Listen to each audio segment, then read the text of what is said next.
Good afternoon to the women of Terre, Haute, and thank you for having me at today's women's conference titled Limitless.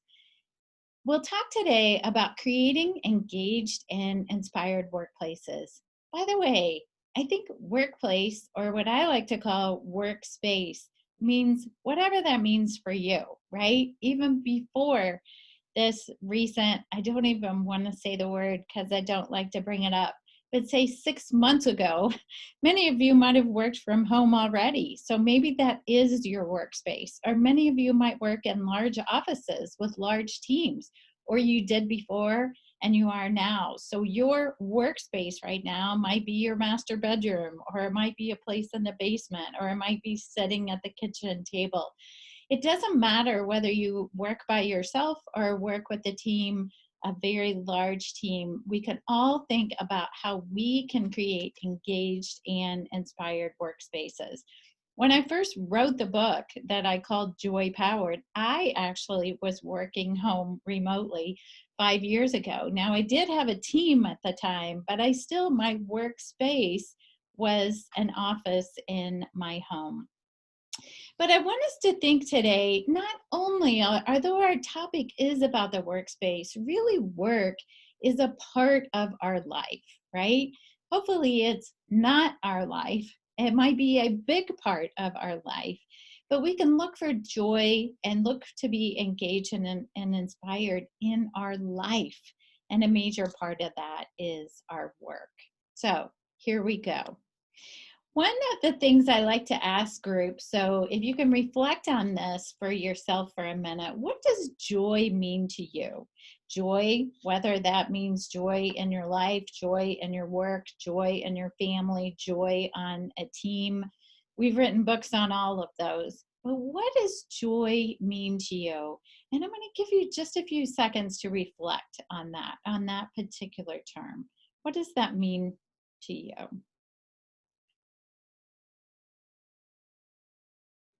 So a lot of times when I ask that question of groups, I get back words like happiness or peacefulness or comfortableness, right? Or inspired and engaged as well too. All of those can work. But the one word happiness always gets me because I think we equate joy and happiness to be the same thing. So I'd like to talk about the difference between those two in a couple of different formats. First of all, back in 2 or 300 BC, Aristotle actually did some work around this concept of happiness, which I find fascinating because I'm not sure how you do some work around how you research or how you studied in 300 BC. But it wasn't SurveyMonkey, and it wasn't Google, and it wasn't all of the things that we do to research now. But he came up with this concept of the 4 levels of happiness. As he said in his research, he observed that no person deliberately chooses to be unhappy. It doesn't mean that there aren't unhappy people, and it doesn't mean that we don't have moments in our own lives that are unhappy, right? But let's talk about the 4 levels. So he described this first level of happiness as called immediate gratification, right? Looking at the picture of the kid with the ice cream cone, or that could be us eating an ice cream cone. Definitely immediate gratification for me.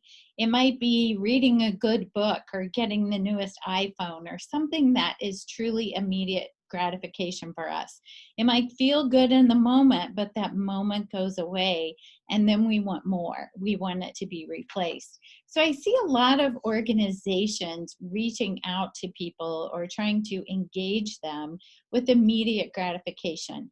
I'm not suggesting that's wrong on all levels, right? We all like to have free pizza or free prizes or free logo wear to help people feel good and to use branding in our companies. But we got to remember that we can't just do that because all we're reaching is an immediate need. And our next question is, what's next? So level 2 of happiness, Aristotle described as personal achievement or ego. Now, ego sort of sounds negative to most of us, and this is not a negative. This might be when we, as the picture reflect, when we graduate from high school or college or earn a degree or a certification. It might be winning a race or winning an award. All of those are good things and great ways to recognize people in our organization. It's a little more mature from level one, but it also isn't there more. Isn't there more than that? It sometimes leads us to a comparison philosophy of what do I have that others don't have, or what do others have that I don't have, right? So it's not typically something that is going to keep us motivated over a long period of time or to help us discover that true joy. Level three, he described as good beyond yourself and giving. And certainly this is getting closer and closer to what we might describe as joy. If you remember, I don't know, 4 or 5 years ago when Oprah Winfrey popularized the random acts of kindness, right? Where we were paying for Starbucks for the person behind us, or serving in our communities or in our churches, or volunteering in different ways and truly giving up ourselves to others. It might also be caring for aging parents or our children, which once again, it's a beautiful thing, but there has to be more than that. We can't just always be filling other people's buckets without thinking about how can we fill our own buckets. We have to take care of ourselves at the same time. And sometimes, especially as women, I think we're more likely to do that.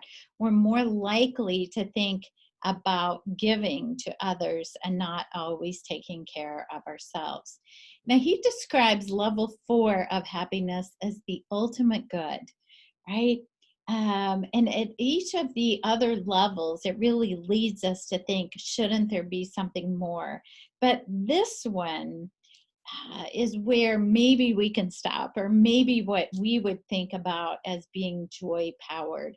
For many of us, that's a union with God, or maybe a power greater than ourselves, if it's not a relationship with God for you.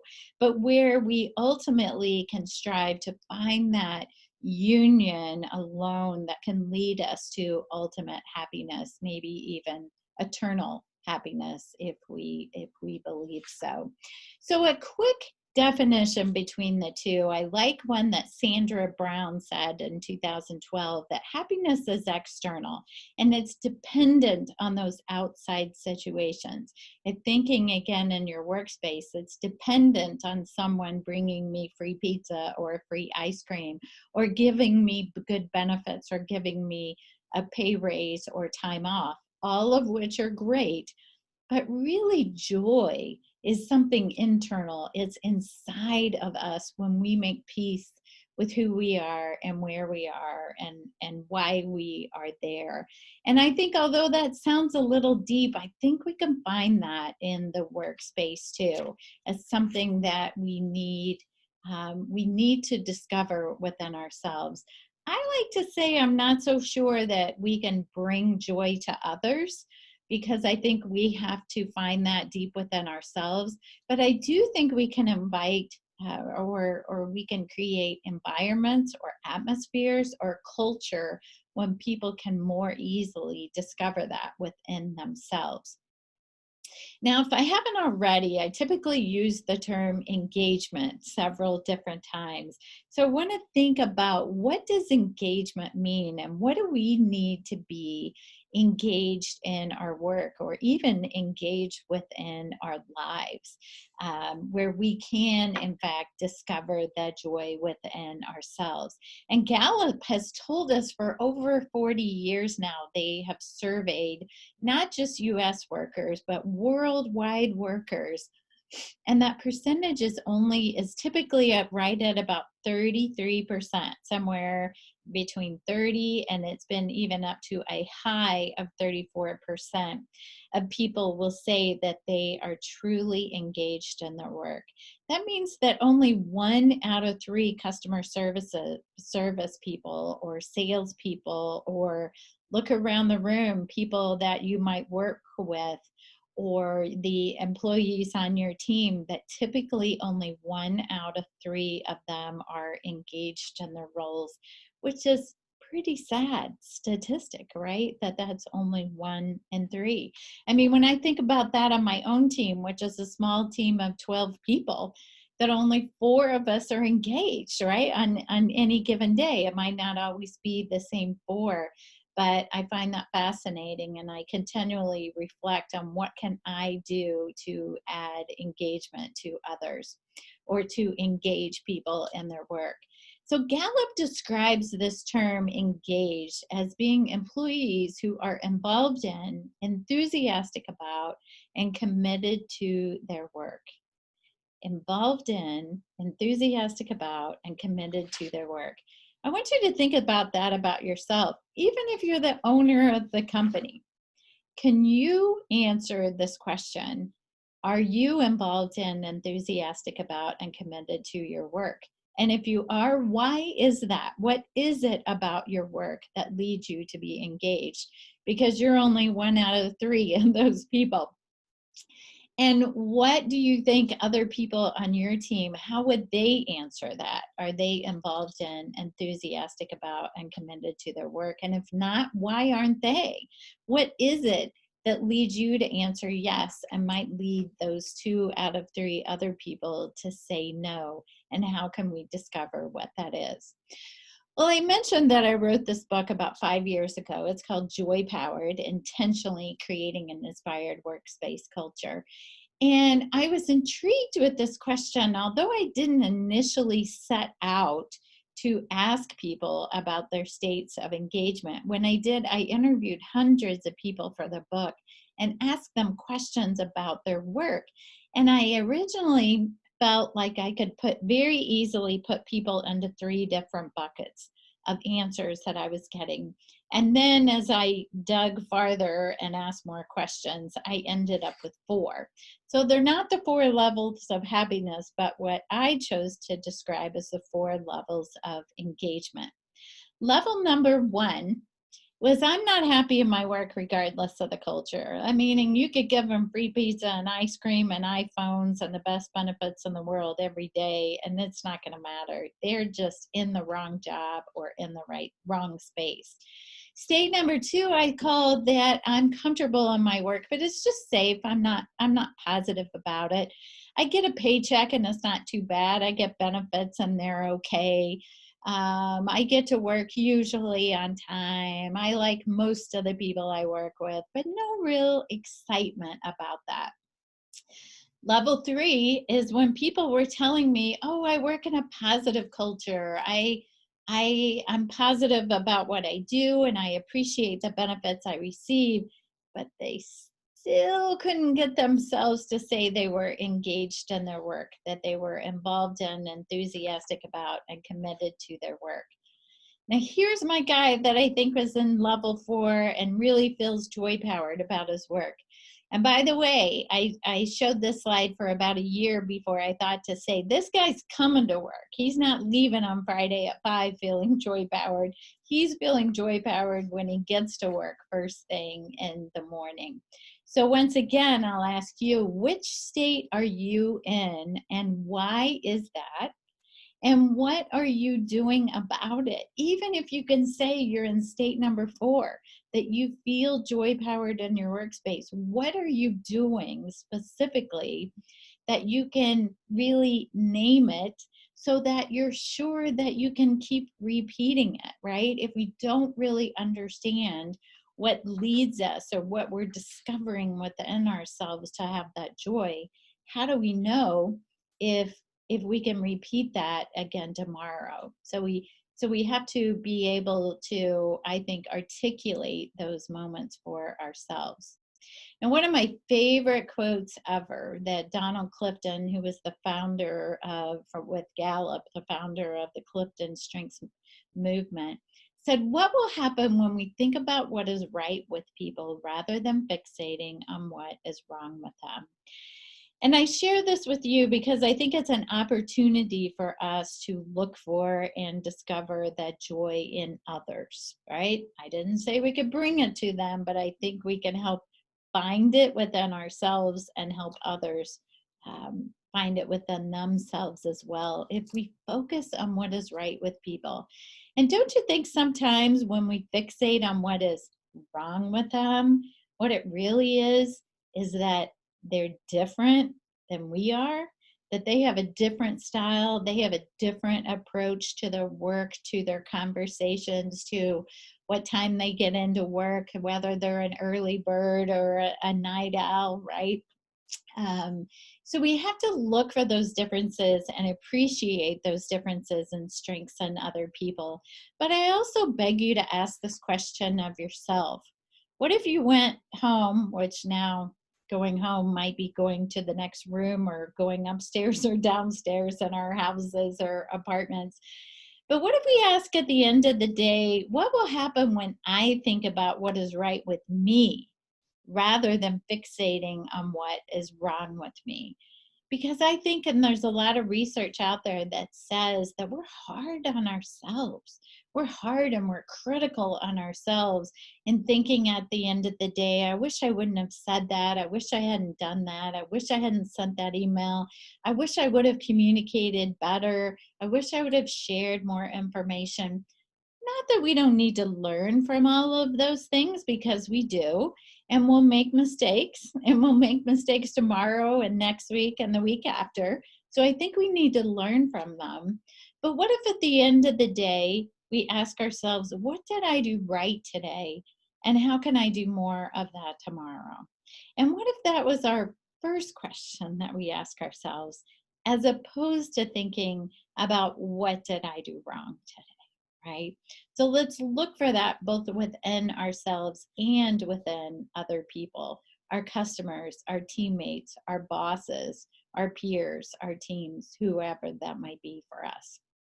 Now, I mentioned that Donald was the founder of the Clifton Strengths Movement. Some of you might know that as Strengths Finder. They've recently rebranded.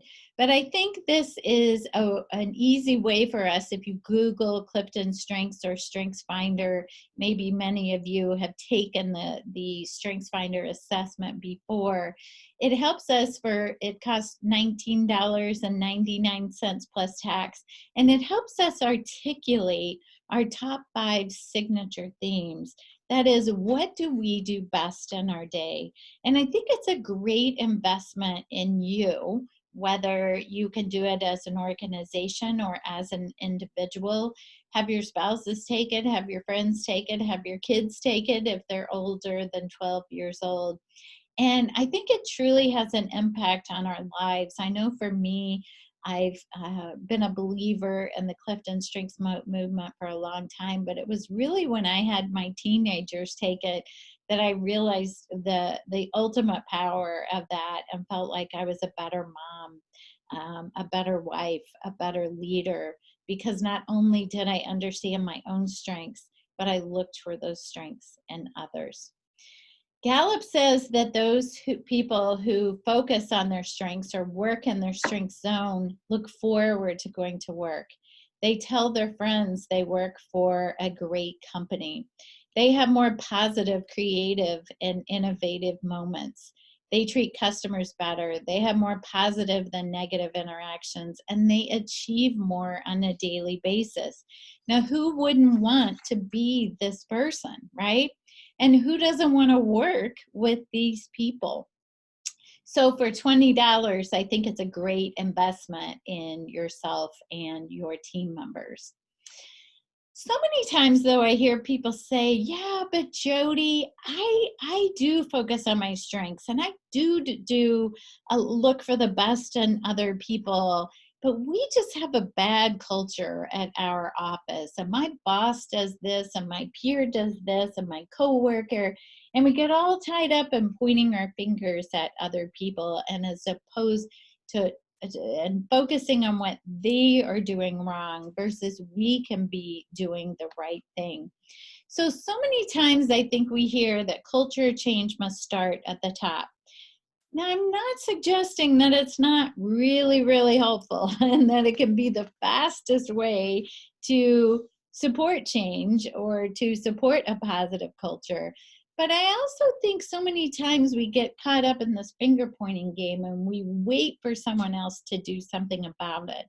So I'd like to suggest that regardless of what level you are in an organization, you think about, what can I do to make our culture better? What can I do to make it more positive? What can I do to bring out the best in other people? Because I think we can do it by starting with you, again, at whatever level you are, and encouraging others to do the same instead of focusing on and pointing fingers about what other people are doing wrong, that we don't like in our culture.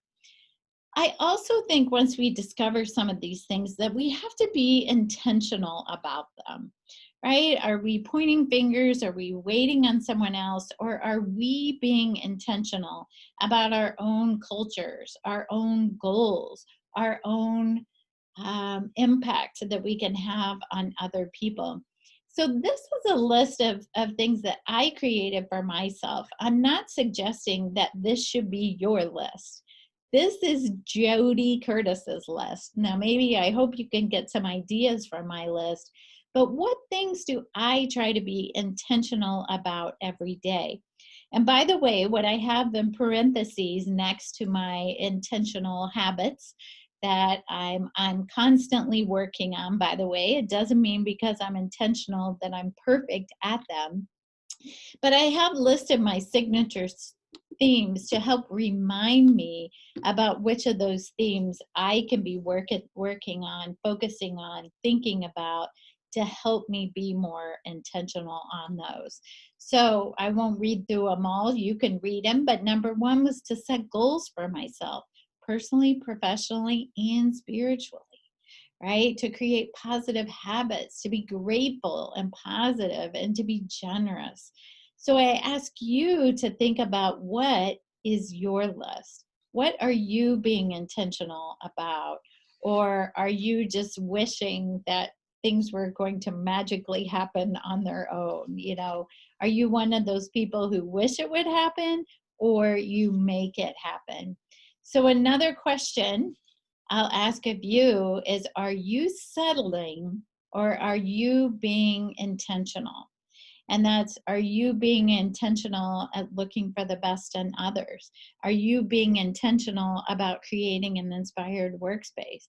Are you being intentional about being engaged in your work and having others have that opportunity to be engaged in their work as well?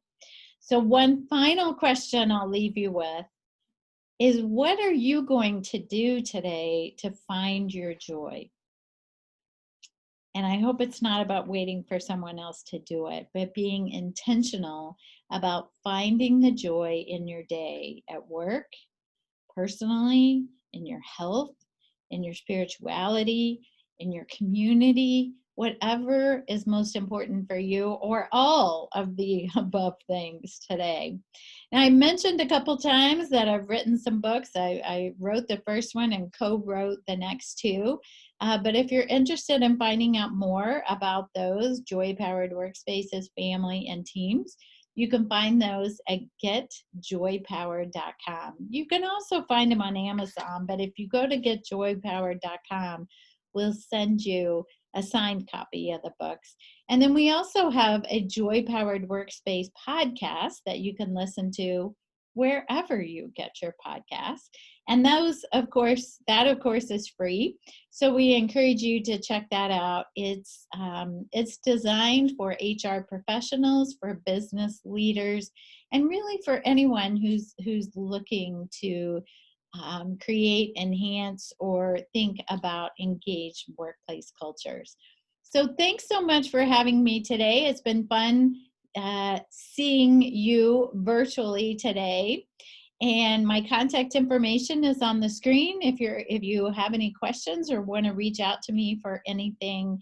And I hope you make it a joy-powered day. Thanks for being with me today.